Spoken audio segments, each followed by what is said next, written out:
It's noon in Memphis, and it's 2500 BC. The temperature sitting on your skin right now is somewhere past 45 degrees Celsius. That's well over 110 Fahrenheit, and there is nothing between you and it. No air conditioning, no fan, no cold drink waiting in a refrigerator, because the refrigerator won't exist for another 4,500 years.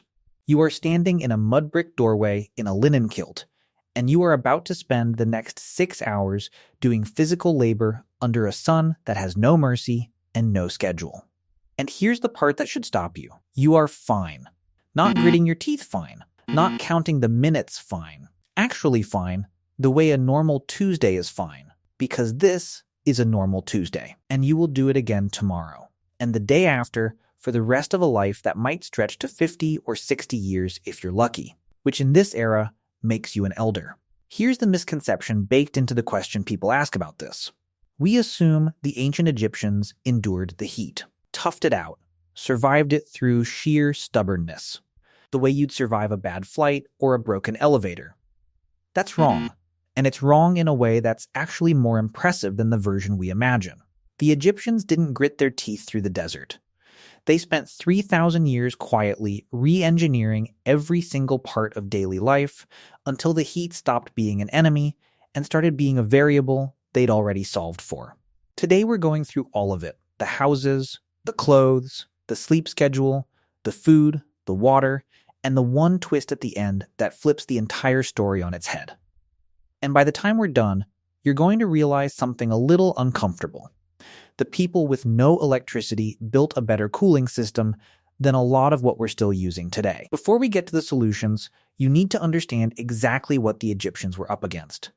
Because it isn't the temperature, it's your own body. You cool yourself exactly one way. Sweat. Water rises to your skin, evaporates, and takes heat with it when it leaves. That's the entire mechanism. It works beautifully, right up until you run out of the thing it depends on, which is water. And the second thing nobody thinks about, which is salt. Sweat isn't plain water. It's salted. Sweat hard enough in a hot climate, and you can drink an entire jug and still collapse. Because you've flushed out the sodium your nervous system runs on. Lose 2% of your body weight in fluid, and your thinking measurably slows down. Lose 10%, and you're dying.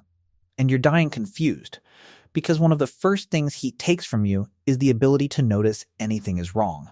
So the entire survival equation in ancient Egypt comes down to 3 moves: cut the heat before it reaches you, replace the water, replace the salt. Everything you're about to hear is just an increasingly clever version of those 3 things.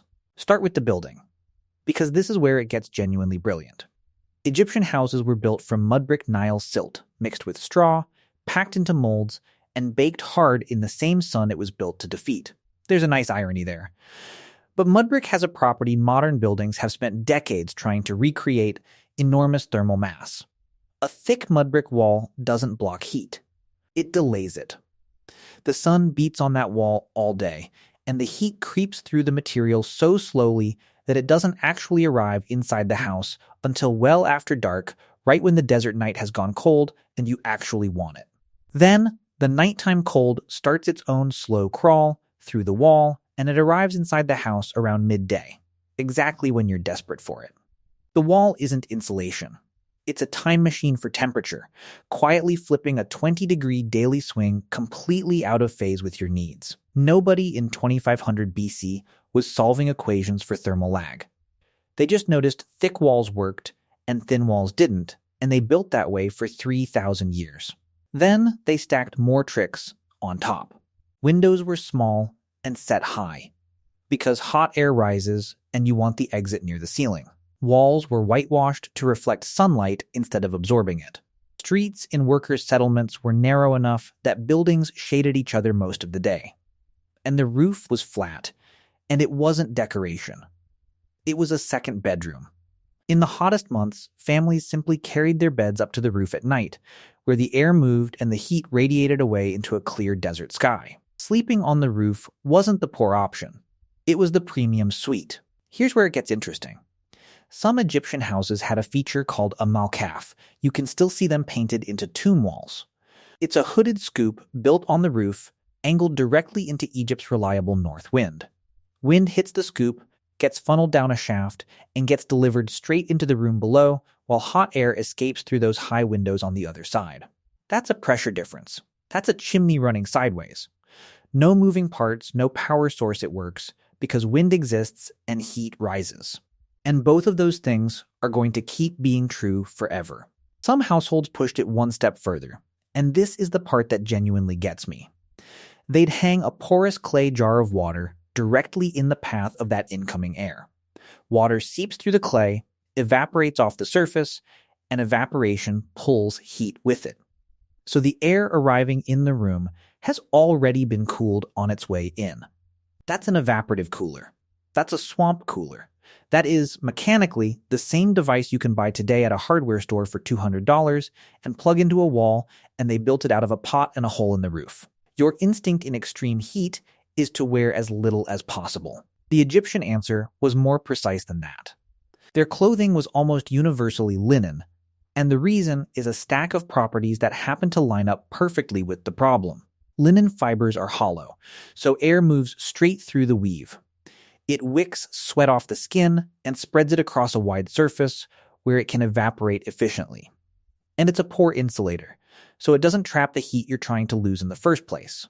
Cotton holds moisture against skin.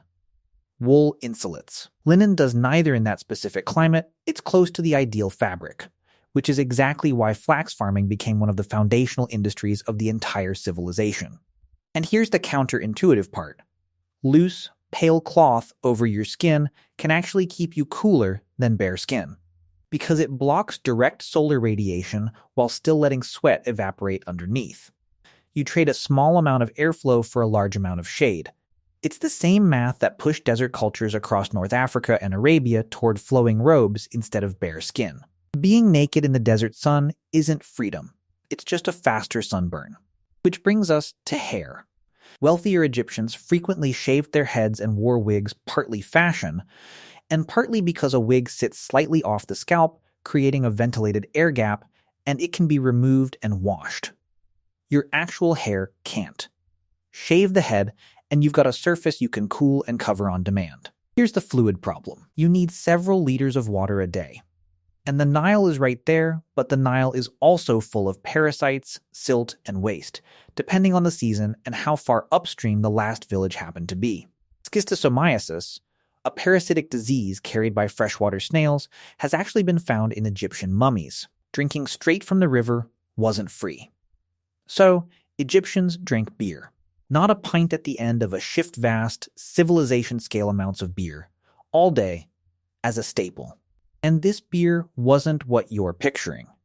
It was thick, low in alcohol, brewed from barley or emmer wheat, sometimes closer to a gruel than a drink. It was food. It was hydration. It carried B vitamins from the yeast, and the brewing process itself created an environment hostile to a lot of the pathogens that made the river dangerous in the first place. Beer was, in practical terms, safer than the water it replaced. This wasn't casual.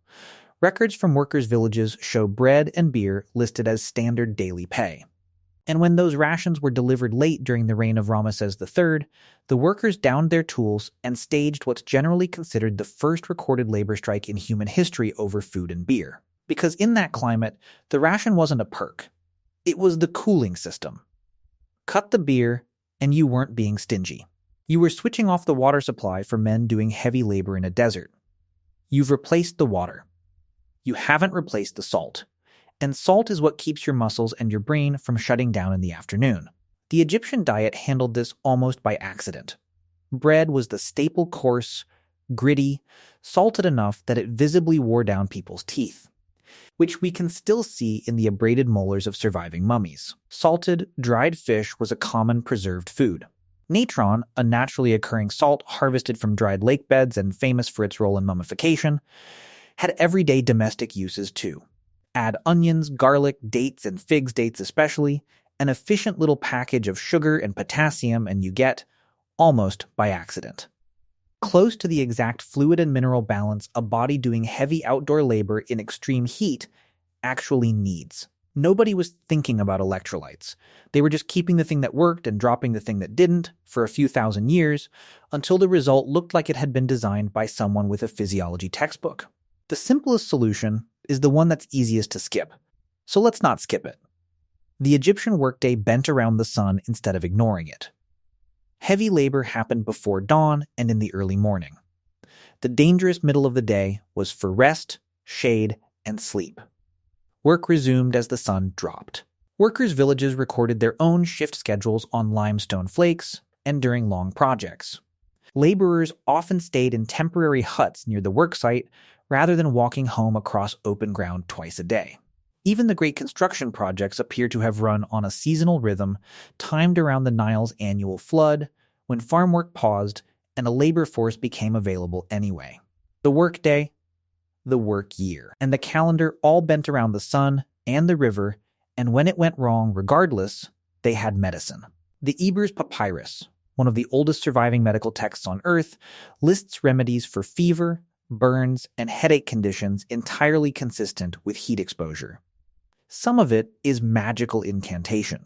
Some of it, like honey on wounds, turns out to have genuine antibacterial properties. The empirical and the mystical, sitting side by side, completely unbothered by the contradiction. And here's where this whole story turns over. We've been treating the desert as the problem this entire time, something the Egyptians had to defend against, work around, out-engineer. But ancient Egypt existed because of the desert. The Egyptians called the fertile black soil along the river Kemet the Black Land.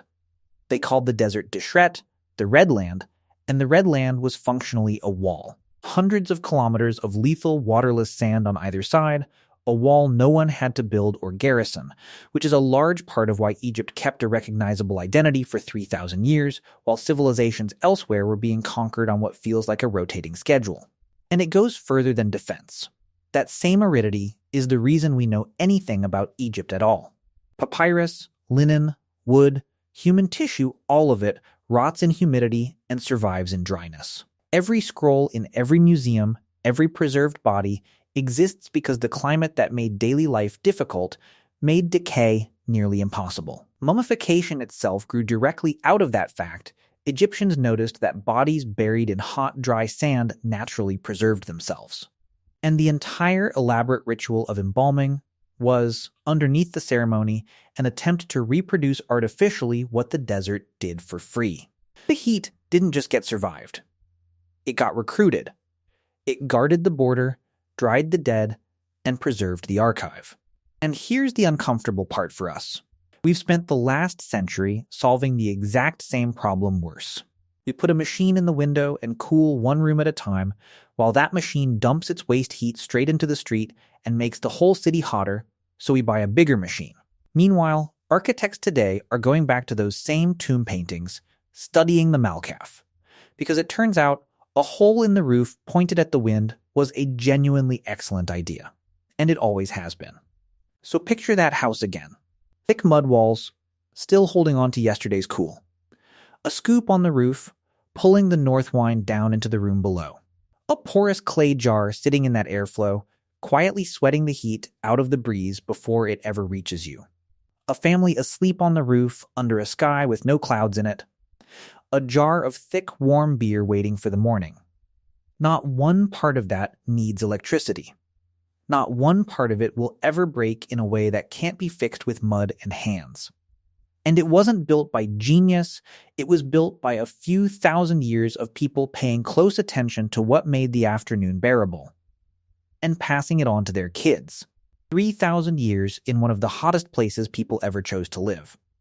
And the answer was never toughness. It was mud, linen, shade, salt, and paying attention. So could you do it? A summer in ancient Memphis, no fridge, no fan, a roof for a bedroom, and a jar of warm beer for breakfast. Let me know in the comments. See you soon.